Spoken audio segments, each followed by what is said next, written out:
حضرت ابراہیم خدا کے برگزیدہ نبی اور پیغمبر اور ابو الانبیاء اور خلیل اللہ بھی کہا جاتا ہے۔ اکثر انبیاء کرام آپ کی اولاد ہیں۔ تورات اور انجیل میں بھی ان کے بارے میں مذکور ہے۔ تورات کی روح سے آپ 2200 سال قبل مسیح میں عراق کے قصبہ اردن میں پیدا ہوئے۔ آپ کے والد کا نام تاریخ لکھا ہے، مگر قرآن پاک میں آزر کے نام سے یاد کیا گیا ہے۔ انجیل میں اللہ تعالیٰ حضرت ابراہیم سے مخاطب ہو کر فرماتے ہیں، دیکھ میرا عہد تیرے ساتھ ہے اور تو بہت قوموں کا باپ ہوگا، اور تیرا نام ابرام نہیں ہے بلکہ ابراہیم ہوگا، کیونکہ میں نے تجھے قوموں کا باپ بنایا ہے۔ حضرت ابراہیم کی ولادت نمرود کے زمانے میں ہوئی۔ آپ کے والد آزر بت تراش اور بت فروش تھے، مگر حضرت ابراہیم بت پرستی کے خلاف تھے۔ نمرود کو اس بات کی خبر ملی تو اپنے سامنے بلایا۔ آپ نے اسے سجدہ نہ کیا۔ پوچھنے پر بتایا کہ میں اپنے پروردگار کے سوا کسی دوسرے کو سجدہ نہیں کرتا۔ نمرود نے پوچھا، تیرا پروردگار کون ہے؟ آپ نے فرمایا، میرا خدا وہ ہے جو مردے کو جان بخشتا ہے اور زندوں کو بے جان کر دیتا ہے اور مشرق سے آفتاب نکالتا ہے۔ نمرود نے شیطان کے بہکاوے میں آ کر حضرت ابراہیم کو قتل کرنے کا منصوبہ بنایا۔ اس مقصد کے تحت 160 گز لمبا، 40 گز چوڑا اور 120 گز اونچا ایک احاطہ بنوا کر اسے لکڑیوں سے بھر کر آگ لگا دی۔ آپ کو ایک منجنیق کے ذریعے آگ کے الاؤ میں پھینکوا دیا، مگر اللہ کے حکم سے آگ آپ پر سلامتی والی بن گئی اور گل و گلزار میں تبدیل ہو گئی۔ یہ دیکھ کر نمرود کی لڑکی آپ پر ایمان لے آئی، مگر ہامون کے بہکاوے پر نمرود ایمان نہ لایا، بلکہ ابراہیم کے مقابلے کے لیے لشکر اکٹھا کیا۔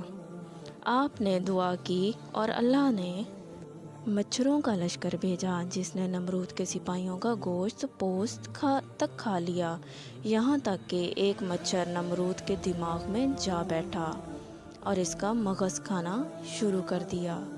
اس کی حرکت سے اسے تکلیف ہوتی، لیکن جب کوئی چیز سر پر مارتے تو آرام محسوس کرتا۔ وہ 40 برس تک اسی عذاب میں مبتلا رہا۔ حضرت ابراہیم علیہ السلام اپنی بیوی سارہ کے ہمراہ مصر پہنچ گئے۔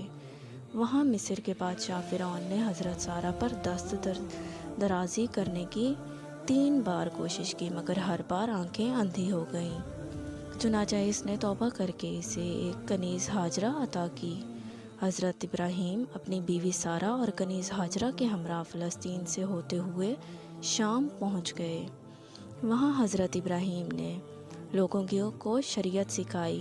آپ نے خدا کی عبادت کے لیے جب ایک قبلہ کی دعا کی تو حضرت جبرائیل علیہ السلام نے بہشت سے ایک پتھر لا کر بیت المقدس کی جگہ رکھا۔ حضرت سارہ نے اپنی کنیز ہاجرہ آپ کو بخش دی۔ اس کنیز کے بطن سے حضرت اسماعیل علیہ السلام پیدا ہوئے۔ حضرت سارہ نے جب فرزند کی خواہش کی تو ان کے بطن سے حضرت اسحاق علیہ السلام پیدا ہوئے۔ کچھ عرصہ بعد حضرت ابراہیم علیہ السلام نے 3 روز تک متواتر خواب میں دیکھا کہ کوئی شخص کہتا ہے کہ اے ابراہیم، بیٹے کو قربان کرو، کیونکہ انہوں نے اس کی نظر مانی تھی۔